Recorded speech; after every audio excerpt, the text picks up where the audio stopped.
በጣም ነው የሚያሳዝነው። አባ መቼስ ሞት ክፉ ነው። ሞት ክፉ ነውና ቲክቶከር አዶናይ በድጋሜ ታሪክን ሰርቷል።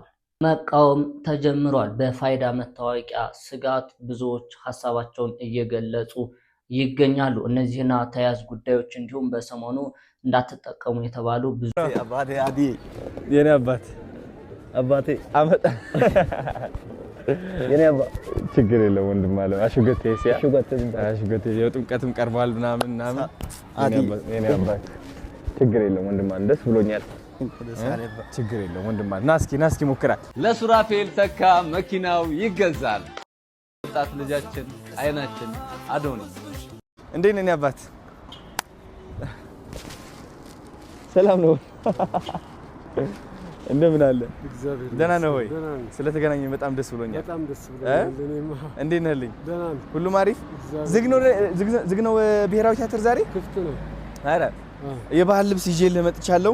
እሺ የሌለ ሸብረቅረቅ ብለን ነው በቃ ስጦታ ጋይስ ባይ ዘ ዌይ ዛሬ ማለት ነው አንደኛ የፖፑላር ኤሌክትሮኒክስ ቲክቶክ አካውንት 1 ሚሊዮን ፎሎወር እናደርሳለን በአንድ ቀን ውስጥ። ሰው እየተጠራጠረ ነው በሁለት ቀን እንዴት አደርገዋለህ ቀን ይርዘምልን እያሉ ነው። በአንድ ቀን ውስጥ እናሳካዋለን። ሁለተኛ ነገር ደግሞ ዛሬ ማአት በጎች እንሰጣለን። ከስንት ከ30 በግ በላይ ከ20 ዶሮ በላይ እየዞርን እንሰጣለን ለሚያስፈልጋቸው ለበዓል ብለን ማለት ነው። ከሱራ አደረሳችሁ ና እሺ። በመጨረሻም እንግዲህ ደስ በሚል ሁኔታ እንግዲህ ቻሌንጁ ተጠናቆ የመኪናው ሽልማት እንግዲህ መረካከብ ብቻ ነው የቀራቸው ማለት ነው።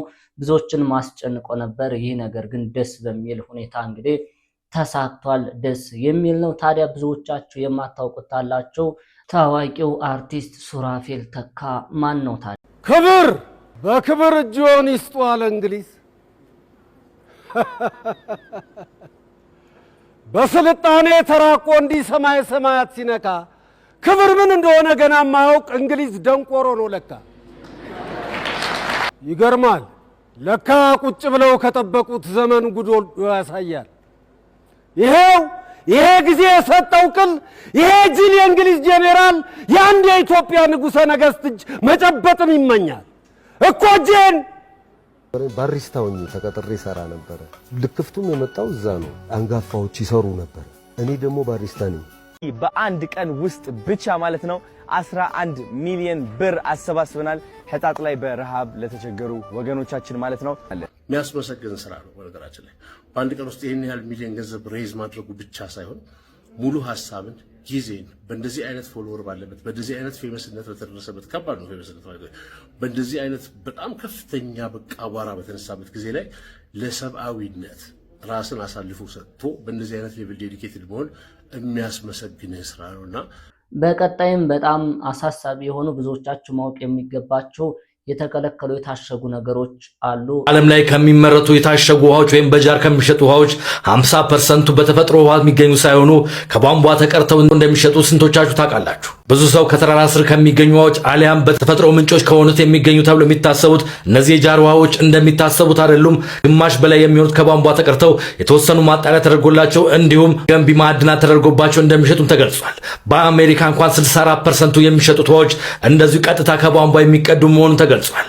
መረጃውን አዩዛ አበሻ አካፍሎታል። ሁለተኛውና ዋነኛው ደግሞ የኢትዮጵያ ብሔራዊ ባንክ ያወጣው ማስጠንቀቂያ ነው። የባንክ አካውንታችሁ ከመታገዱ በፊት ከፋይዳ ቁጥሮች ጋር ማገናኘት እንዳለባችሁ ገልጿል። ሁሉም ኢትዮጵያ ውስጥ የሚገኙት ባንክ ተጠቃሚዎቻቸው ከፋይዳ ጋር በማገናኘት እላዩ ላይ የሚገኙትን ቁጥሮች በማስገባት መመዝገብ እንዳለበትም ተገልጿል። ይህ ካልሆነ ግን አካውንቶች እንዳታንቀሳቀሱ እንደሚታገድም ታውቋል። እጅግ በጣም አስቸኳይ መረጃ ነው ይዤላችሁ የመጣሁት። መረጃው ማስጠንቀቂያም ጭምር ነው። እነዚህን ከኋላ የምትመለከቱትን ኔስል ኩባንያ የሚያመርታቸውን በመላው ዓለም ያሉ 4 የህፃናት ምግቦችን ቸኳይ ከገበያ እያሰባሰበ ይገኛል። ኤስኤምኤ፣ ቤባ፣ ናን እና አልፋሚኖ የተሰኙ ምርቶች ላይ ማቅለሽለሽና ማስመለስ የሚያስከትል አደገኛ ኬሚካል ተገኝቶባቸዋል ተብሏል።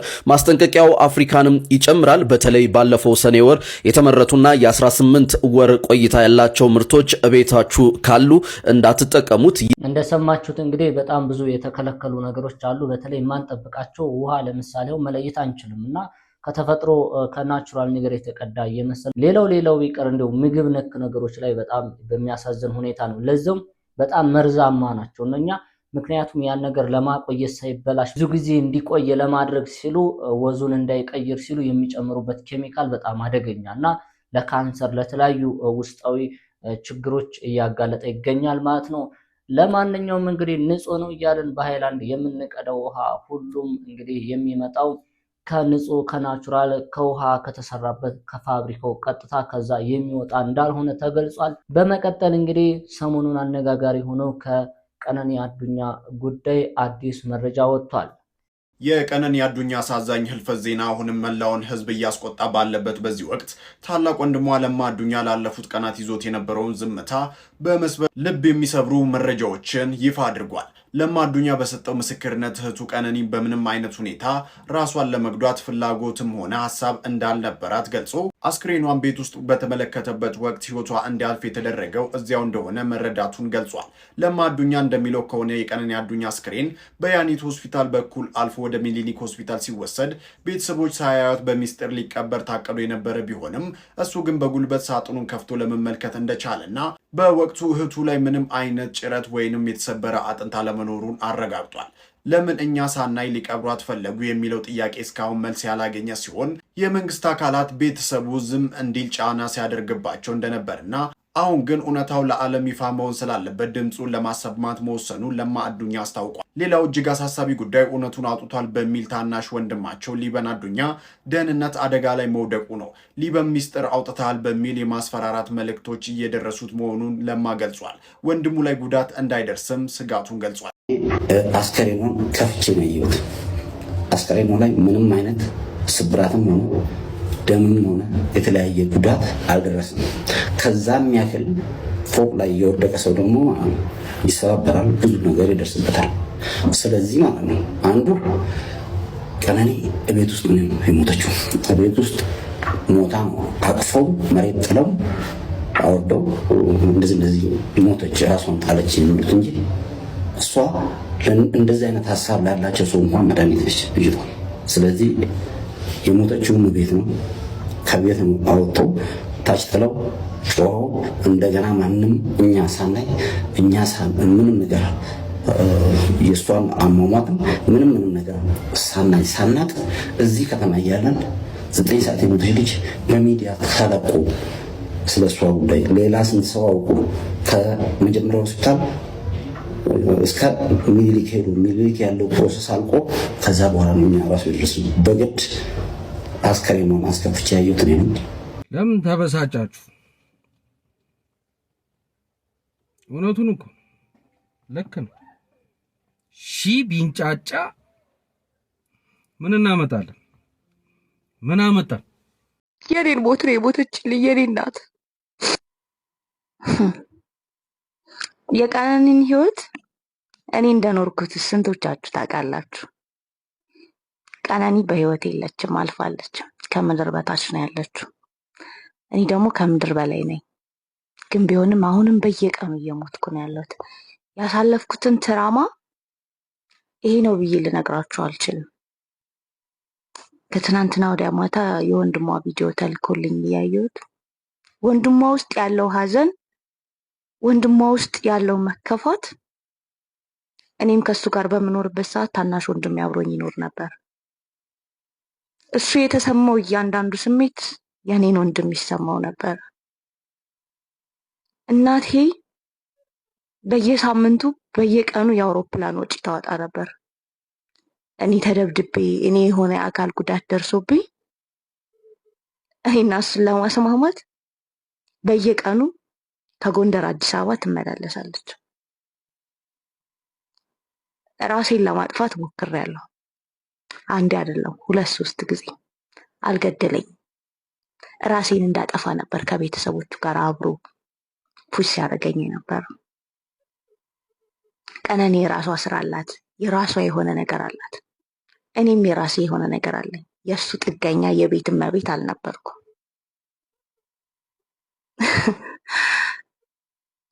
እኔና እሷ ልዩነታችን እሷ ሞተች እኔ ያለሁ በቃ ይሄ ብቻ ነው ልዩነታችን እኔና እሷ። እና የእሷ ሞት ሁልጊዜ እኔን ያንሰፈስፈኛል። የኔ እናት የኔን ስቃይ ነው እሷ ስትሰቃይ የነበረችው። እኔስ እናቴ በጣም ጠንካራ ስለነበረች በፈጣሪ እርዳታ ለመቆም በቃው።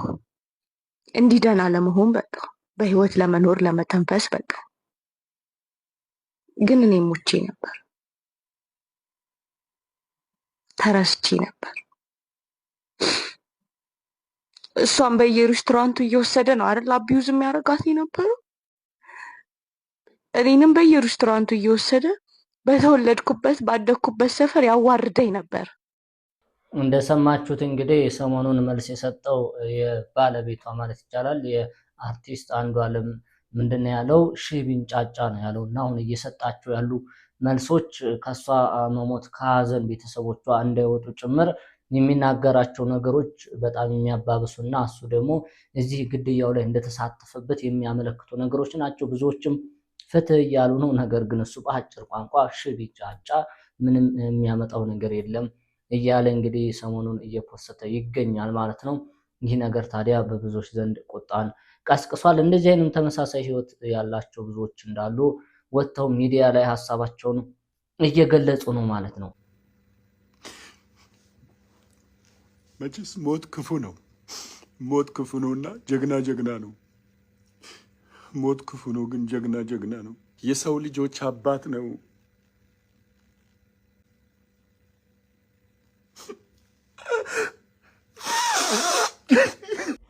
እንግዲህ እንደሰማችሁት በግልጽ ነው። እስካሁን እንኳን ኤዲት እያደረጉ በኤአይ በተለያየ ነገር ነበር። አሁን ግን ቀጥታ በፊት ለፊት እንደዚህ እየወጡ ነው እና ቪዲዮዎችን እየሰሩ ያሉት። ይህ ቪዲዮ የተመለከታችሁት እንግዲህ አረፈ ሞተ የሚለው ማስተራብነት ከ1.5 ሚሊዮን በላይ ተመልክተውታል። በጣም ብዙዎች ላይክ አድርገውታል።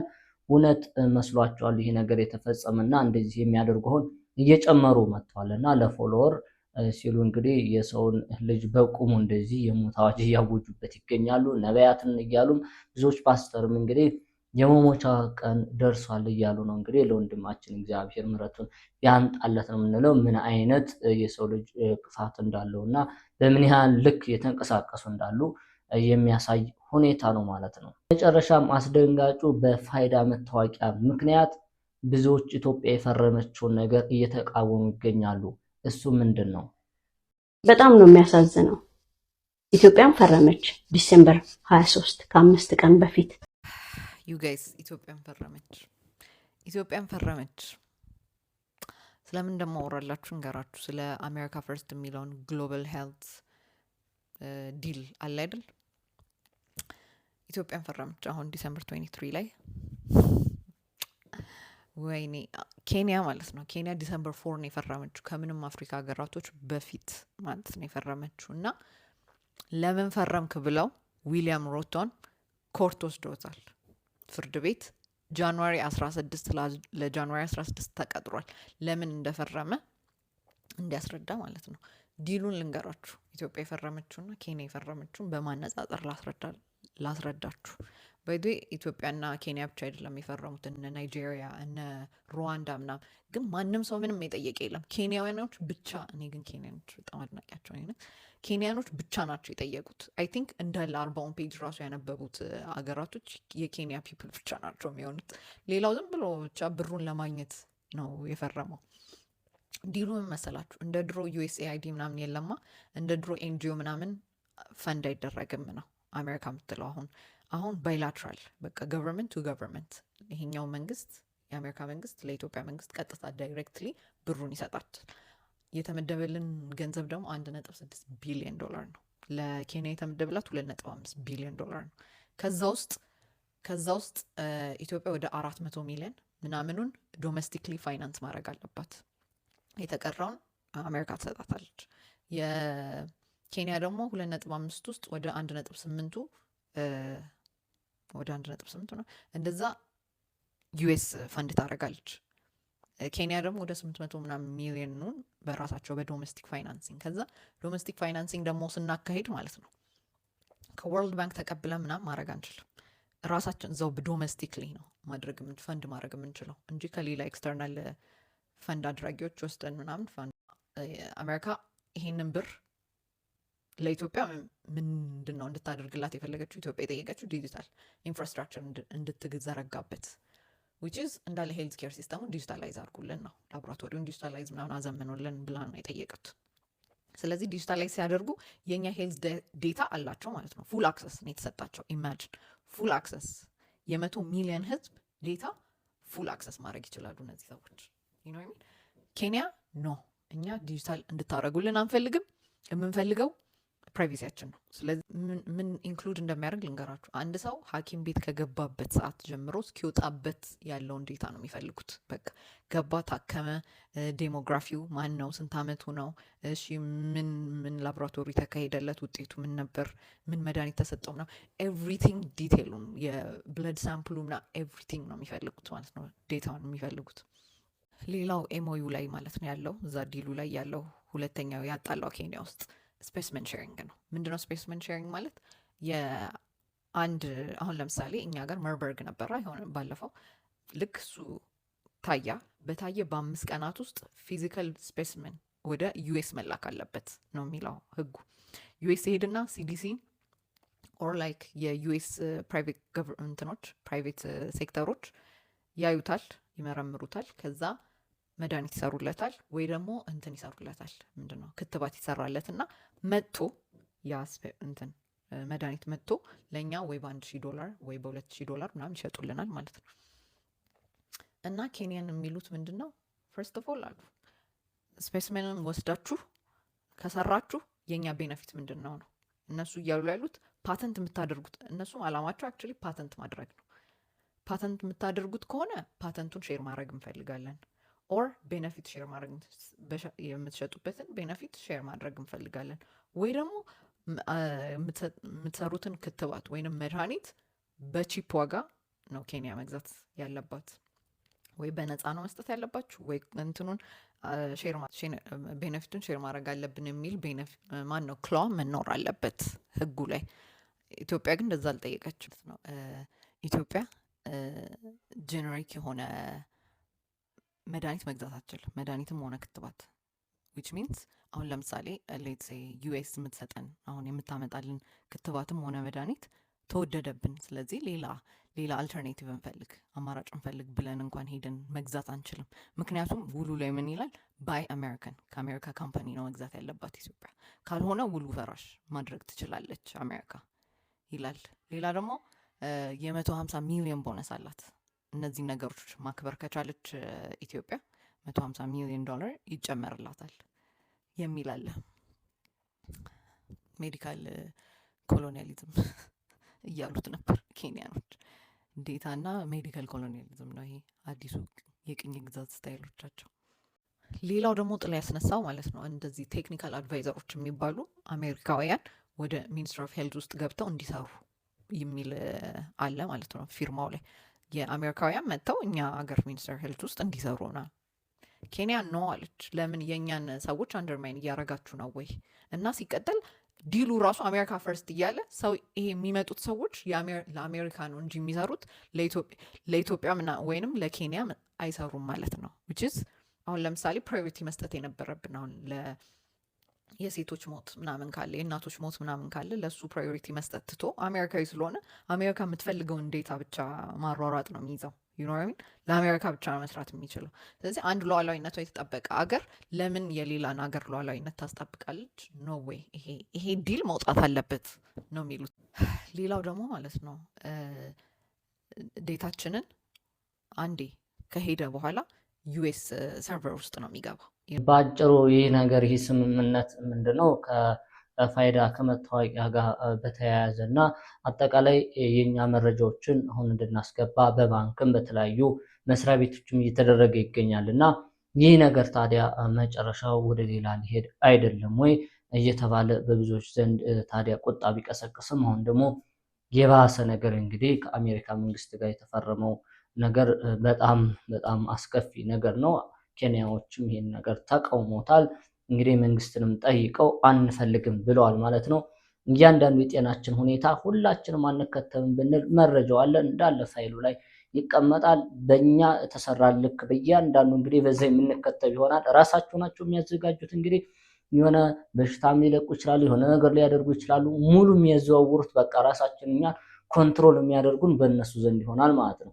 ይህ ነገር ታዲያ መጨረሻው በጣም አስከፊ ነገር ነው የሚሆነው። ከዚህ በፊት እንግዲህ ለተጎዱ ወገኖች እርዳታ የተለያየ ነገር በማድረግ በዛ ስም ነበረ እንግዲህ ብዙ ነገሮችን ሲሰሩ የነበሩት። አሁን ግን ቀጥታ መንግስት ቀጥታ ይልካል። የአሜሪካ መንግስት የበጀተው ነገር አለ። ከዛ እኛን ኮንትሮል ያደርጋል። ህመማችን፣ ምናችን፣ እያንዳንዱን ነገር የኛ አሻራችን የተለያየ ነገር አለ። ሁሉ ነገር ብለዳችን እና እዛ ሄዶ በእኛ እያንዳንዳችን ተሰርቶ ይመጣል። ያ ነገር ታዲያ የተለያየ ተጽዕኖ እና እኛ ራሳችን ኮንትሮል ወይም መቆጣጠር እንዳንችል የሚያደርግ የከፋ ነገር ነው። ታዲያ ይህንን የማውቀው ኬንያዎች መንግስታቸውን ለፍርድ ቤት አቁመውት እንግዲህ ይህ ነገር እንዲቀር ተደርጓል። ኢትዮጵያ ላይ ግን እንግዲህ አፕላይ ሊደረግ ነው። አሁን በፍጥነት ወደ ባንክም ያለው ነገር ቶሎ ሊንክ አድርጎ አታች አድርጎ እንግዲህ ባንክና መታወቂያ አንድ ላይ አድርጎ መስሪያ ቤት የተለያየ ነገር እየተባለው ነውና ይሄ መጨረሻው አስከፊ ነው እየተባለ ነው። ታዲያ ይህንን የሚመለከታቸውም እንደ ኬንያኖች ትምህርት ብንወስድ መልካም ነበር እንላለን። ለዛሬ የነበሩን ቪዲዮዎች እነዚህ የነበሩ። ሀሳብ አስተያየታችሁን የሚስተካከሉ የምትሏቸውን ኮመንት ላይ አስፍሩ። በሌላ ቪዲዮ እስከምንገናኝ ድረስ መልካም ጊዜ